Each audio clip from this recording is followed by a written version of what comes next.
Hello painting students! This week we're going to be doing our very first painting together. We're going to be painting a simple landscape painting. It's pretty straightforward, but there are some concepts and things that I want to teach you before I let you go off on your own and painting your own pictures, which is what you'll be doing next week.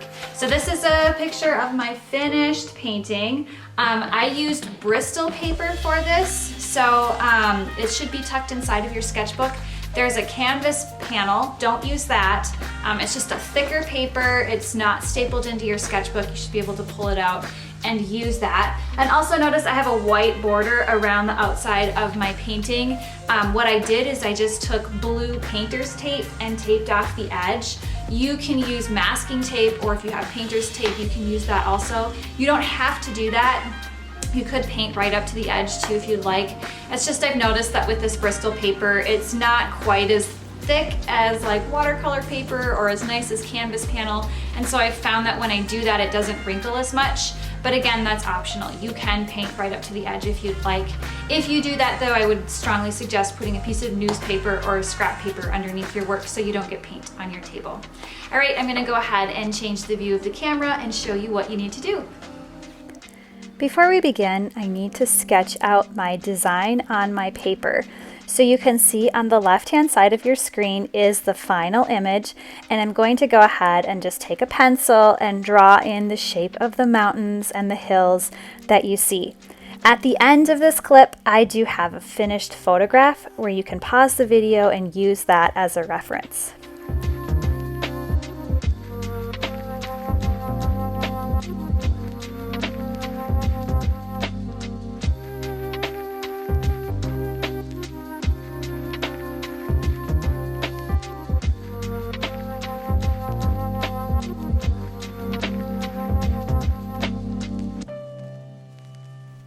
You need to get all of your paints set up on a palette with water and a paper towel.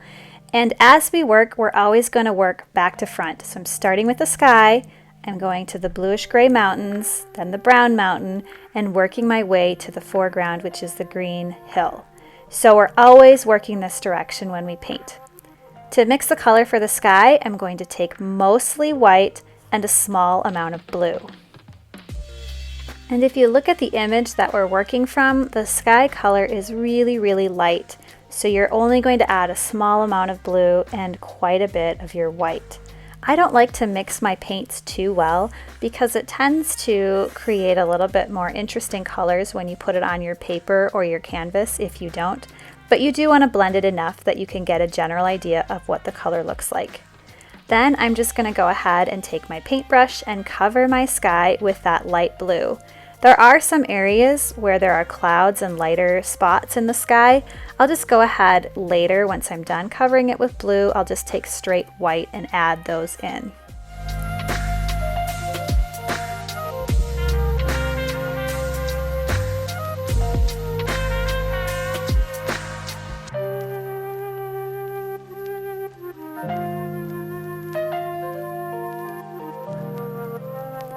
One thing you'll notice as you work with acrylic paints is that they dry really, really fast. So you have to work fairly quickly when you're painting, especially if you want to blend your colors together. So when you go to do the clouds or the lighter areas in the sky, make sure that you do it quickly before your blue paint is completely dry. Otherwise, you won't be able to mix them very well. Once your sky is the way that you want it, you're going to go ahead and wash your brush and dry it off on a paper towel. And now we're ready to mix that bluish gray in the mountains behind the brown mountain.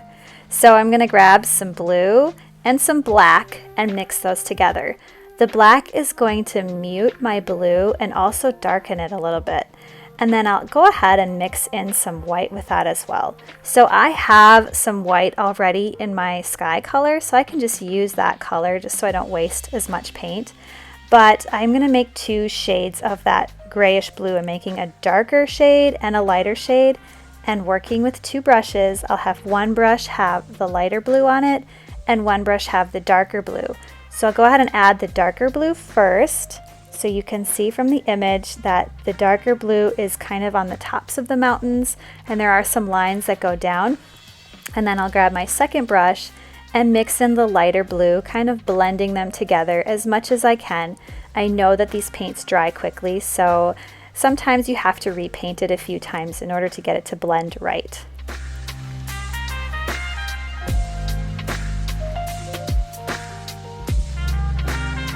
And then when you're ready, you can go ahead and paint the other side as well. Again, using the same idea. One brush has that darker shade of the blue and the other has the lighter tint of that same hue. And I'm just using both of my brushes to kind of blend and mix them together like I see in the image.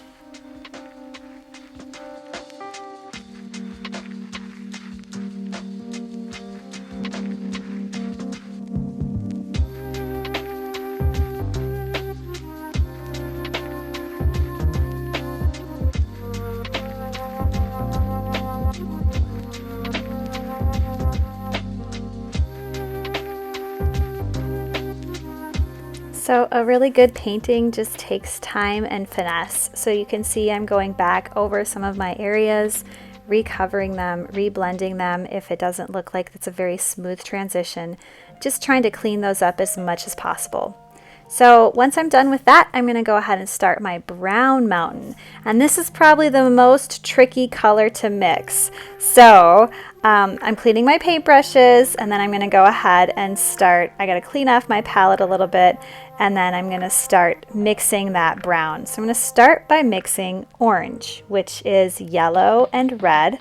And you need quite a bit of this color. It's filling up quite a bit of your space. So don't be stingy with your paints. And then I'm going to slowly add black to that color and see what happens. So this is where your knowledge of complementary colors will come in handy. So my brown looks a little too green, so I'm going to add the complement of green, which is red. If yours looks too purple, you would add yellow. Or if it looks too orange, you would add blue. I'm going to go ahead and make a little bit more because I don't think I quite have enough brown. Eventually what I'm going to be doing is creating two different shades of this brown. I need a darker shade and a lighter shade, similar to how I did those bluish gray mountains, only this time I'm using brown. And one brush is going to have the darker color and as my second brush will have the lighter color. And of course we can get that lighter brown just by adding white to it in a different part on your palette. So once again, looking at my image, I can see that there's a darker brown kind of outlining a lot of the details on my mountain. I'm also noticing that the top of this mountain looks a little bit grayer. So I'm going to mix that color separately and add a little bit more black to get that grayish color at the peak of the mountain.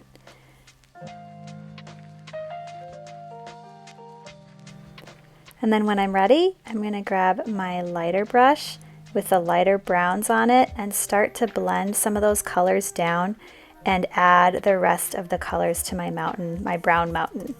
So this too is just going to take a little bit of time and finesse. I'm going to be going over parts of my mountain several times with my brushes and alternating between dark and light, trying to get those colors to mix and blend as well as I can.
Okay, if you're like me and running out of palette space to mix your paints, feel free to grab another piece of wax paper or a paper plate or whatever you're using to mix your colors, and that way you'll have some more space. So I'm ready to mix the green for the hill in the foreground, and green is yellow and blue, but the green that I'm mixing first is way too bright. I need to mute this color quite a bit. It's unnatural looking.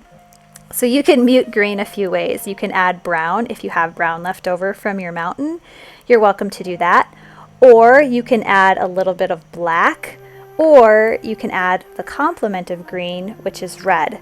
Just make sure that whichever method you decide to mute it with, you do it slowly so it doesn't take over your color. You still want it to look green, you just don't want it to look quite so bright. And I'm just going to mess with this green until I get the color I want. I added a little bit of white. I might add a little bit more brown just to mute it and see what happens. Unlike the mountains, I'm not going to mix two separate shades. I'm just going to start with the green, put in the green areas, and then mix in white and use the same paintbrush to blend those together.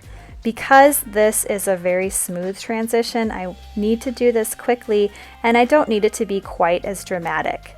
So all of these different shades, whenever you add white to the same color and you're blending it in, is creating value. So here we are back to that first week of learning, talking about value and how it's important in painting. Well, this is why it's super important that you recognize where the darker areas are in your painting and where the lighter ones are, because it's going to make it look so much better.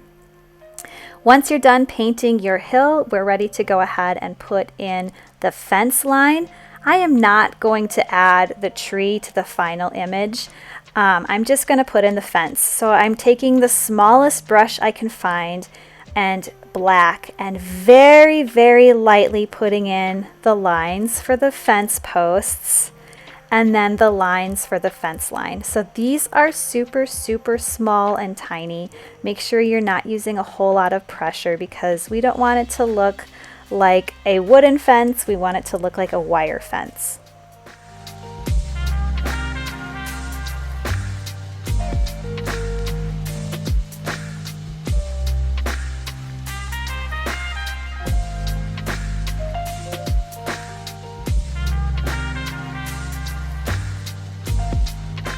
All right, and then I'm just gonna add a little bit more green to the bottom of my fence line just to kind of ground it a bit. And I'm all set. My painting is completely finished.